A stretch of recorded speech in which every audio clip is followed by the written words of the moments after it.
So we get your title as two good-looking cats Yeah. hanging out, you know, on Amelia Island.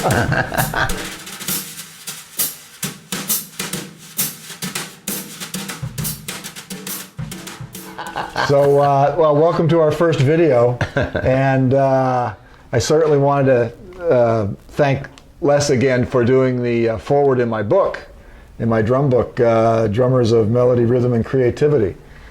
And it's been an incredible adventure. Really has, you know, Joe, yeah. doing the book and coming down to your drum studio and just having fun. Really, you know, just what it's about. Yeah. And we did the interview with all the other drummers, Right. Jack DeJohnette, Lenny White, Billy Drummond, Steve Gadd was in there, and Les DeMerle, of course, was interviewed about our feelings about Max Roach, Art Blakey, and Philly Joe Jones. Mm-hmm. And the interview was just a real gas. And you can go to the interview at drummersmrc.blogspot.com if you want to check it out. I've been here before, but I've never had a chance to do an interview with Les. So this is real exciting for me. I also brought my own workbook that I have all my transcriptions in. And one of the things that I wanted to talk to Les about was how it's so important to have your own workbook to organize all the things you want to work on. So, Right. you know, that's another things I think you were talking about earlier was the Skype lessons you're thinking about doing and getting into. Yeah, I'm really excited about this, Joe, because, you know, you've been with me at the Chicago Drum Show, Yeah. and we've kind of crossed paths at NAMM before and all that. And I do some teaching here, and I'm doing a lot of things in schools in Amelia Island, which is North Florida, near Jacksonville.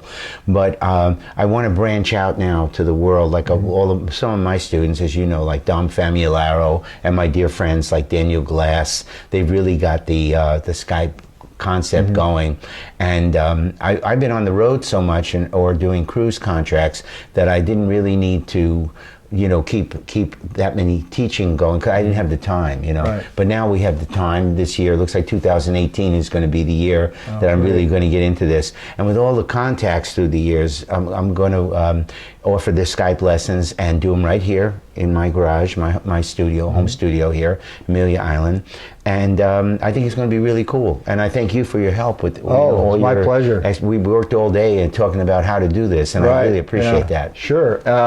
One of the exciting things we did this year is I did an interview article, and some of the drummers in the article were Jack DeJohnette, Lenny White, Steve Gadd, Les DeMerle, and a good buddy of mine, Dennis Bradford, Billy Drummond, and it was all centered around our feelings for Max Roach, Art Blakey, and Philly Joe Jones, and how they inspired Tony Williams to kind of dissect all the different ways of approaching the drums, and what those three drummers meant to everybody. And your interview was just terrific. Oh, thank you. Yeah, we had a lot of fun with that, and a lot of people responded to it. A lot of Peter Erskine's in the interview also.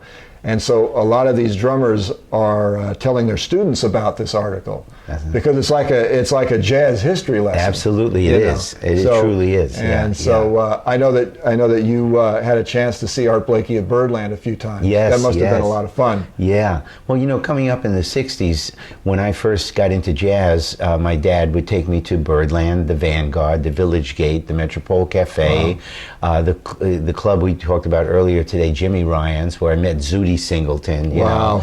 And the Metropole would feature drummers like Cozy Cole. There was some really good cats that played there that never became big names, but really made an impression on me. Wow. Buzzy Druten, Bert Dallander from Sweden. Wow. A guy named Mickey Sheen played really well in those days. I heard Papa Joe Jones there several times with Henry Red Allen, the trumpet player, you know. And then I'd go down and hear the modern thing. I'd go down to the Vanguard and hear Elvin Jones and the what was it called, the Jazz Gallery, you know. Wow. And the 5-spot, I think I went once to the 5-spot to hear Charlie Mingus. But I heard all those cats live, you know. Incredible. Yeah. Wow. So it's you have your own history in New York. Oh, in yeah, the early the days, roots. and all the clubs that you played in those years. Right, It yeah. must have been really something. So, One of my favorites, Joe, was actually Basin Street East. You know, in my office, I have a marquee, the marquee billing of that, and that was with my Sound 67 band that featured Randy Brecker, Arnie Lawrence, Richard Davis on bass from the great Thad Jones Mel Lewis Wow, band, of course, and the piano player was Norman Simmons, who was later with Carmen McRae. But I was only about 19 or 20 years old, and I was already playing Basin Street East as a headliner. I you know, see. we followed like Peggy Lee and Billy Eckstein in there, and following us was Count Basie. You know, Incredible. I mean, so I had some really major breaks, all due to the Apple. You know, Yeah. and my dad, being a plumbing and heating contractor who knew nothing about music, but was supportive of his son, Sure. took me around to all the places and said, "Hey, come on over to the table, Art. You know, Blakey, or Wow. come on over to the table, Buddy, Rich. Come on over to the table, Louie. Meet my kid. We'll buy you a drink. He's trying to learn your stuff. You know, Yeah. he didn't know how to talk the lingo, Right, yeah. but he got the vibe across. And most of the time they came over, and that was a history lesson in itself. You know, Wow, well, and thanks, many of them, Pop. Yeah, yeah, right, yeah. I'd like to talk real quick, Joe, about how you and I got together and haven't seen each other in so many years, and how we reunited, you know, Yeah. because I think this is a great story. Sure. Joe was a student of mine, took some lessons at the Cellar Theater in the 70s in LA, in California. I had moved out there because of the gig with Harry James, and then I started this nightclub. And so you became a student, and talk about how that happened for a minute. Well, I would go to the NAMM show and run into all these big name players. I met Tony Williams there, I met Jack DeJohnette, this was the first time. I met Chick Corea for the first time in 1978, I think it was there.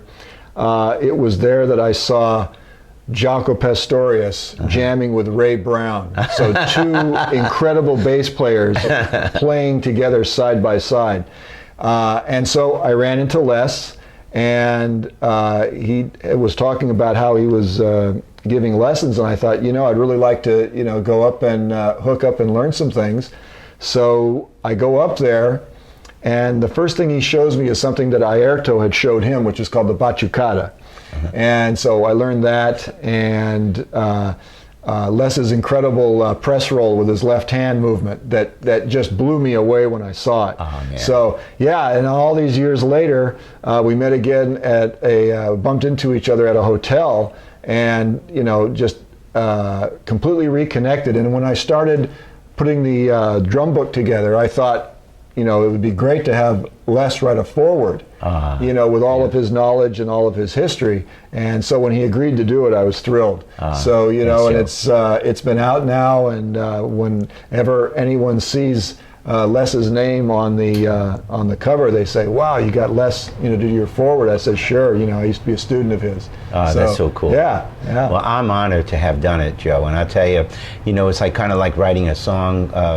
When you have that melody in your head, you can do it. You heard some of the greatest tunes are written in like 4 minutes. Sure. It just comes to you. Yeah.